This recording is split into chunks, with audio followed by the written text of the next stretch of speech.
అయ్యి నా కాబోయే శ్రీమతి ఫోన్ చేస్తుంది. Hello baby. Hi baby. Hi baby, బాగున్నావా? సూపర్ ఉన్నా. నువ్వెలా ఉన్నావు? బాగున్నా. అది సరే గాని మన పెళ్ళయ్యాక హనీమూన్ కి ఎక్కడికి వెళ్దాం? మన పెళ్ళయ్యాక నీ ఇష్టం బేబీ, నువ్వు ఎక్కడికంటే అక్కడికి. నాకు కొండలు లోయలు అంటే చాలా ఇష్టం. ఊటీకి వెళ్దామా? ఊటీకా? కొండలు లోయలు అంటే నాకు కూడా చాలా ఇష్టం బేబీ. ఇంకెక్కడికి వెళ్దాం? నువ్వు ఎక్కడికంటే అక్కడికి. సరే బేబీ. Bye baby. బాయ్. రే లక్ష్మణ్, రే స్పందన్, చూసారా నాకు కాబోయే శ్రీమతి నాకు పెళ్ళయ్యాక హనీమూన్కి ఊటీకి వెళ్దామంటుంది. అక్కడ కొండలు లోయలు అంటే తనకు చాలా ఇష్టం అంట. మేము అక్కడికే వెళ్తున్నాం. నేను చాలా లక్కీ కదరా? రే లక్కీ కాదురా, లగేజ్ చెప్పుకో. లగేజా? ఎందుకురా? ఊటీకి వెళ్ళడానికే? కాదురా, పైలోకానికి ఏంట్రా అలా మాట్లాడతావు? అరే లక్ష్మణ్, మన ట్రైనింగ్ లో ఉన్న వీడియో చూడలేదు అనుకుంటా, ఒకసారి చూపించు. దారాదా ఏంట్రా? ఇదో చూడరా. కేతన్ను అతనికి కాబోయే భార్య 400 అడుగుల లోతైన లోయలోకి తోసేసినట్లు దర్యాప్తులో వెల్లడైంది. ఒరే ఏంట్రా ఇదంతా నిజమేనా? నిజమేరా. ఇన్నాళ్ళు భార్యలు వంట సరిగ్గా చేయకపోతే భర్తలు కొట్టేవాళ్ళు, కానీ ఇప్పుడు ట్రెండ్ మారిందిగా. భార్యలే అన్నంలో విషం పెట్టి మరీ చంపుతున్నారు. ఇప్పుడు హనీమూన్ ఉందా, హనీమూన్కి తీసుకెళ్లి కొండపై నుంచి లోయలోకి చంపుతున్నారా? నేను ఈ పెళ్లి చేసుకునిరా, నాకు ఈ పెళ్ళి వద్దేముద్రా బాబు. భయపడకు, నువ్వు మా ఫ్రెండ్వి, మా రూమ్మేట్వి. నువ్వు భార్య చేతుల బలి కాకుండా లోయలోకి పడకుండా చూసుకుండే బాధ్యత మాది. నిన్ను ఎదురులేని సైనికుడిగా తయారు చేసే బాధ్యత కూడా మాదే. లక్ష్మణ్ రెడీయా? రెడీనా?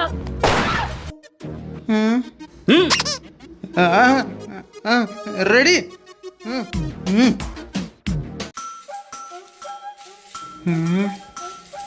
సెకండ్ ఫ్లోర్కి తీసుకొచ్చిరండి. ఈ నుంచి పడితే అంతే. ఇక్కడికి ఎందుకు తీసుకొచ్చారా? Task number 1. రేపు నువ్వు నీ పెళ్ళాం గుడికి పోయినప్పుడు, ఏవండి ఆ కొండ చూడండి ఎంత బాగున్నాయో, ఏవండి ఆ లోయ చూడండి ఇంకెంత బాగుందో అని అంటది. అప్పుడు నువ్వేం చేస్తావు? ఏముంది, ఇలా తొంగి చూస్తా. చూసావా, ఫెయిల్ అయ్యావు. ఇలా చేసావు అనుకో, ఫస్ట్ డే నీ ఫోటోకి దండడిపోతుంది. మరేం చేయాలి? అందుకే బాహుబలిలా నిలబడాలి. బాహుబలి అదేలాగా? ఒక కాలు ముందుకు పెట్టి ఒక కాలు వెనక్కి పెట్టి చెస్ట్ కొంచెం స్టిఫ్ గా పెట్టి నిలబడితే లక్ష్మణ్. చూసావా కదిలాడా? ఓ అంతేనా? ఒక కాలు ముందుకి ఒక కాలు వెనక్కి, బాడీ వెనక్కి. రెడీ. రెడీ. వచ్చిందా? వచ్చింది. టాస్క్ నెంబర్ 2, ఫుడ్లో పాయిజన్. భార్యలు భర్తలను చంపడానికి వాడే మోస్ట్ సెకండ్ పాపులర్ వెపన్. సాధారణంగా నీ భార్య ప్రేమగా ఒక కాఫీనో లేదా అన్నం కలిపిన ముద్దనో తీసుకొస్తే నువ్వేం చేస్తావు? ఏముంది, థ్యాంక్స్ బుజ్జి అని చెప్పి లొట్టలు వేసుకొని తింటా. ముడ్డి పగిలిపోతా. ఆ ప్రేమ వెనకాలే ఒక పెద్ద ప్లాన్ ఉంటుంది. అరే లక్ష్మణ్, ఎక్స్ప్లెయిన్ చేయరా. నీ భార్య ప్రేమగా అన్నం కలుపుకొచ్చి నీకు పెడతాది, కానీ నువ్వు తినొద్దు. పక్కనే ఉన్నా కుక్కకు పెట్టు. కుక్క లొట్టలు వేసుకుని తినిందనుకో, అది నీకు సేఫ్. ఒకవేళ తినొక పడిపోయిందనుకో, ప్లేట్ ఎత్తుకొని అక్కడి నుంచి మింగే. అది నీ భార్యకి తెలియకూడదు. ఒకవేళ మా ఇంట్లో కుక్క లేకపోతే? ఓయమ్మా, చాలా చిన్న సెకల్లో అదే ముద్ద నీ పిల్లానికి పెట్టే. తినిందనుకో నువ్వు సేఫ్, తినకపోతే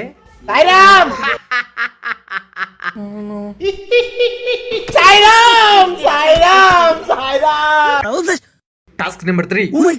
ఏంటది? మొహానికి దిండు పెట్టి చంపడం.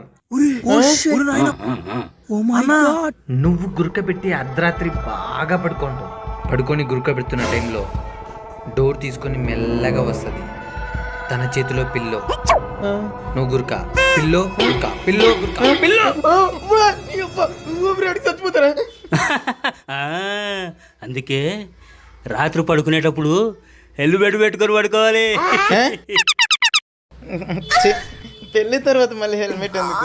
అన్నీ direct. ఆ హెల్మెట్ కాదు, తలకు పెట్టుకునే హెల్మెట్. అందుకు మంచి అడ్వాన్స్ టెక్నిక్ కూడా ఉంది, అదేంటో చెప్పురా. మీ ఇంట్లో వాటర్ పెట్టే పైపు ఉందా? ఉంది. ఆ పైపు రేపటి నుంచి మీ ఇంట్లో నీళ్లు పట్టుకోవడానికి వాడకూడదు. పైపు నీళ్ళకి కాకుండా ఇంకే దానికి పడతారు. నీ నోట్లో పెట్టుకొని దాని ఎడ్జు బయట పెట్టి నువ్వు ప్రశాంతంగా పడుకో. అప్పుడు పిల్లో పెట్టినా ఏమి పెట్టినా నీకు ఏమీ కాదు. ఆ. ఏ దిశ.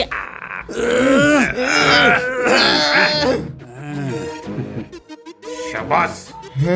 ఇక నుండి నువ్వు లోయలోకి తోసినా చావు, అన్నంలో విషం పెట్టినా చావు, Yes. పిల్లోతో ఒత్తినా చావవు. Ready for the your future marriage. మిత్రమా యుద్ధానికి సిద్ధమా? సిద్ధం.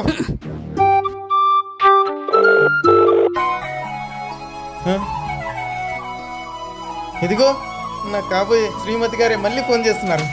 మీరు వినండి. హలో బేబీ, హలో శ్రీమతి గారు, చెప్పండి. మన హనీమూన్ ట్రిప్ డే క్యాన్సిల్ చేసుకుందాం బేబీ. ఆ? ఊటీ వద్దా? మరి ఎక్కడికి వెళ్దాం? మా అమ్మమ్మ ఊరు వెళ్దాం. మీ అమ్మమ్మ ఊరా? మీ అమ్మమ్మ ఊర్లో ఏముంటది చూడ్డానికి? అక్కడ పెద్ద అడవి, పాడుపడిన బావి ఉంటుంది. చాలా బాగుంటుంది బేబీ. ఆ? అక్కడికే వెళ్దాం బేబీ. ఓకేనా? Love you baby, bye. అంటే పాడుబడ్డ బావిలో తోసేసి శవాన్ని అడవిలో పూడుస్తారన్నమాట. అయితే టాస్క్ నెంబర్ 4. ఈ టాస్కులొద్దు, నీ ట్రైనింగ్ వద్దు, నన్ను వదిలేయండి.